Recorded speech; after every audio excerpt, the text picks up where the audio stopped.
Hi, it's Mel from NCW Addicts, continuing on with our video, making it from the original pattern. Okay, so we have, in our last video, we've installed the lock on the body. Now the next step is to attach the flap to the body and sew both body pieces together. So you're building the framework, the body of the NCW. Now we need to center this up on the top edge, the one opposite the side where your twist lock is. You're going up the other side. Now to get this centered, there's a few different ways. You can fold this in half and mark your center, fold the body in half and mark your center. The way I've always done it, so you need to have the exterior sides facing, so flap lining side up. I place the flap over the top of the lock, and then I get my ruler and I line that up along the straight edge of the side of the flap.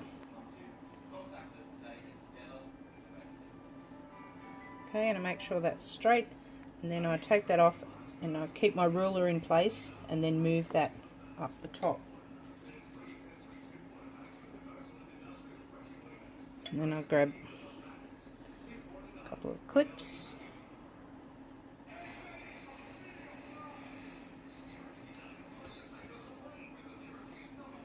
To hold it in place.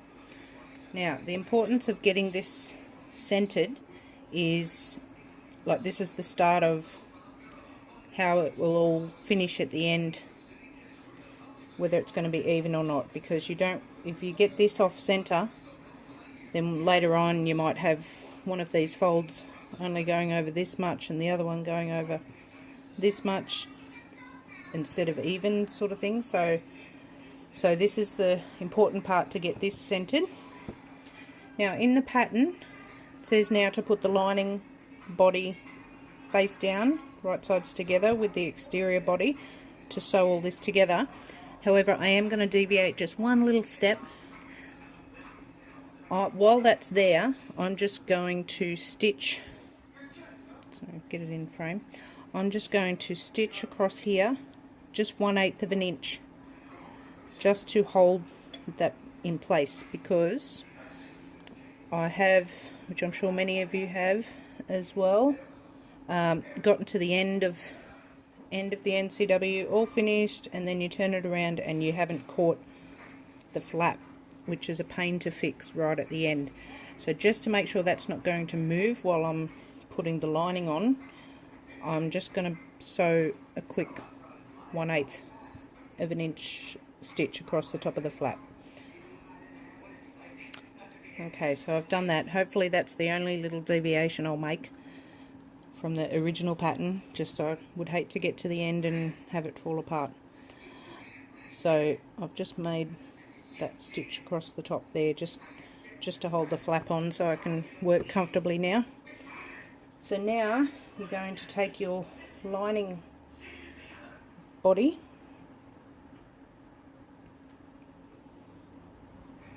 and you're going to line it up over the top,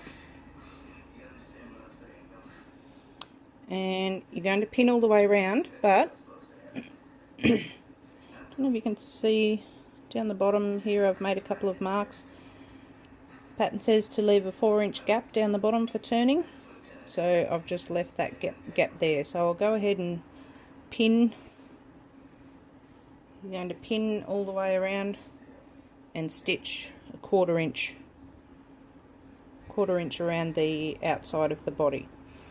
So I will come back and do that. Okay, so I've gone around and I've pinned the body together. So I'm just going to start at the side of that gap opening that I left there. I've got my 1/4 inch foot back on here. It's the only other place I really use it.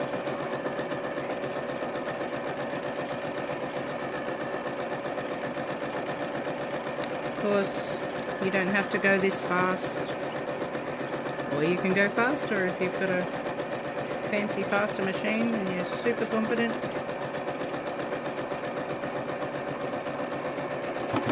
Okay, I'm going to slow down there a bit because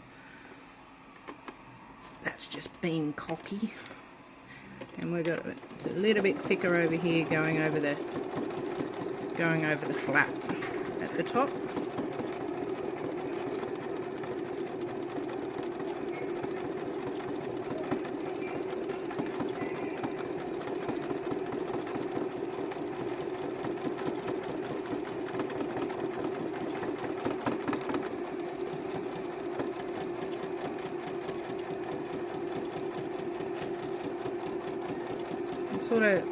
I like to pull the fabric taut a little bit as you go around.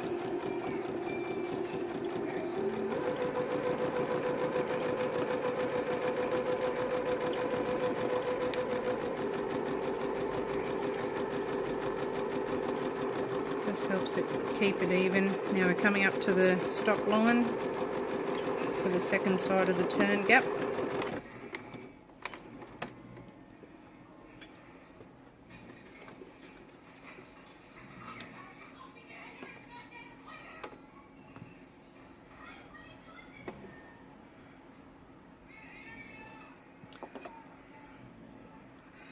Okay, now again we want to trim the curves, notch the curves, so I'm just going to go ahead and do that with my pinking shears again, just to cut around there, and I'll be back. Okay, so what I've done is I've trimmed with pinking shears just around, mainly just around the curve. I didn't trim where the turning gap is. I left that as it was, and I also didn't trim where the flap is at the top. Sometimes I go ahead and just run another line over the flap just to make sure it stays in there, but I'm not going to worry about that for today. So now instructions tell us to turn it inside out through that turning gap.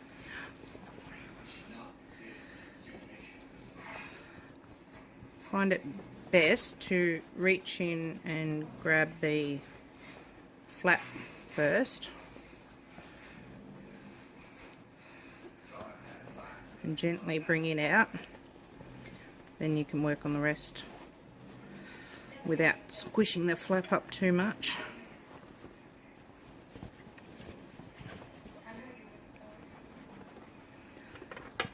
And get your hand in there and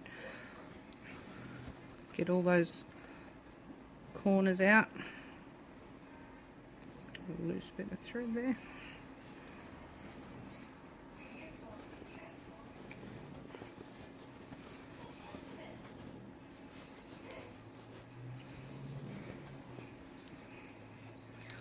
And again, I'm going to use my chopstick and just go inside there and smooth it all out.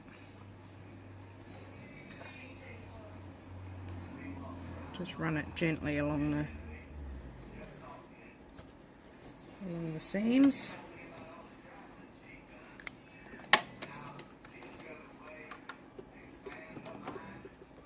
Make sure the flap's pulled out nicely.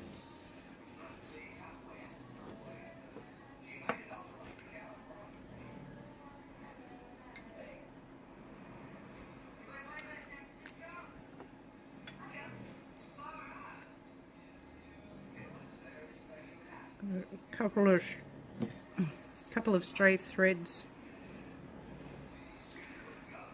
there that have appeared from somewhere. Gosh, they're everywhere. What have I done? Okay, depending on the interfacing you've used too, it might be a little bit thicker. You might have to roll it with your fingers a bit. We can't get SF101 in Australia anymore. We have to order it from overseas if we want it, which can be pricey, so I use an alternative another woven one that's got similar end result to SF1, but normally in my normal NCWs I add a little bit more as well, so the turning part isn't normally as simple as this. So I'm just going to give that a press. Okay, so I've given that a press. Now you've got this turning gap that you've left. If you fold it in, so try and get this on camera. Get your fingers in either side of the end and just sort of finger press it to start with.